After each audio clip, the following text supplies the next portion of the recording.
ফেলে দেওয়া নষ্ট ফুলের ঝাড়ু দিয়ে আরো একটা ক্রাফট। আমি ভেবেছিলাম আমি হয়তো একমাত্র ব্যক্তি যে কিনা দুনিয়ার কিছুই ফেলি না, সব আবর্জনা রেখে দেই। এখন দেখছি আমার থেকেও আপনারা আরো বেশি ঝাড়ুর উপরের অংশটা দিয়ে ক্রাফট করতে চেয়েছিলাম, তাই পাখির বাসা বানিয়েছি। এখন দেখছি আপনারা আমাকে বলছেন আপু ঝাড়ুর কাঠিগুলো সমস্যা নেই, আপনাদের সামনে যখন আছে কিছু না কিছু একটা বানিয়ে নিতে।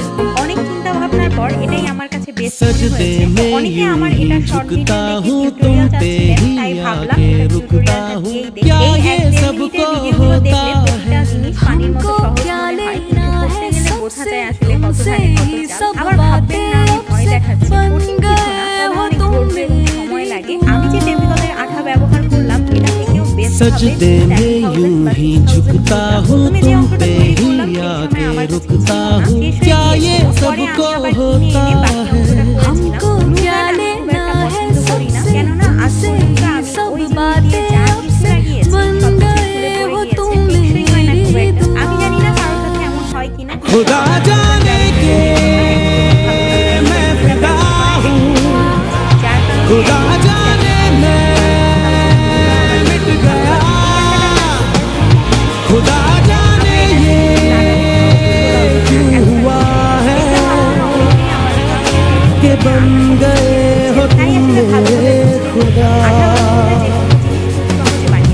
তো যাই হোক, আপনারা অনেকে আমার বানানো জিনিসগুলোর জন্য ইনবক্সে নক করে দাম জানতে চান, কিনতে চান। এগুলো হচ্ছে রিইউজ, ফেলে দেওয়া জিনিসটাকে নতুন ভাবে ব্যবহার করা। তো আমার কাছে কয়টা ঝাড়ু হয়, ধরেন 6 মাসে একটা, এসব একটা দুইটা জিনিস নিয়ে কি ব্যবসা করা যাবে? আর আমি যে পরিমাণ অলস, আমি এক একটা জিনিস অনেক দিন বসে বানাই। এই বাসাটাও 2 দিন লাগিয়ে বানিয়েছি। এখন ভাববেন আমার মতো এই ব্যক্তিকে দিয়ে কি হাতে বানানো জিনিস সেল দেওয়া সম্ভব? ভেবেছিলাম এই ভিডিওতে আর পাখি বানানো দেখাবো না, তারপর আবার ভাবলাম এই ভিডিওটা যদি অনেকদিন পর কারো কাছে যায় তখন সে আমার কোন ভিডিওতে পাখি বানানো আছে এটা কিভাবে বুঝবে? তাই ভাবলাম ছোট করে একটু দেখিয়েই দেই। তো যারা আমাকে জিজ্ঞেস করেন আপু এই পালকগুলো কই পাবো, আপনারা মুরগি আনেন না, মুরগির পালক রেখে দেবেন, পাখির পালকই লাগবে এমন কোনো কথা আছে? পাখি না দিয়েও যদি এই ঘরটাকে ঝুলিয়ে রাখেন না, তাও খুব সুন্দর লাগবে। আপনারা ইদানিং আমার বানানো ক্রাফট আইটেম গুলো খুবই পছন্দ করছেন, তাই আমিও বানাচ্ছি। ভালোই হয়েছে, একদিক দিয়ে আমার ঘর সাজানোর কিছু জিনিসপত্র হয়ে যাচ্ছে। তো পরবর্তীতে কোন জিনিস দিয়ে ক্রাফট করা দেখতে চান অবশ্যই কমেন্ট করে জানাবেন।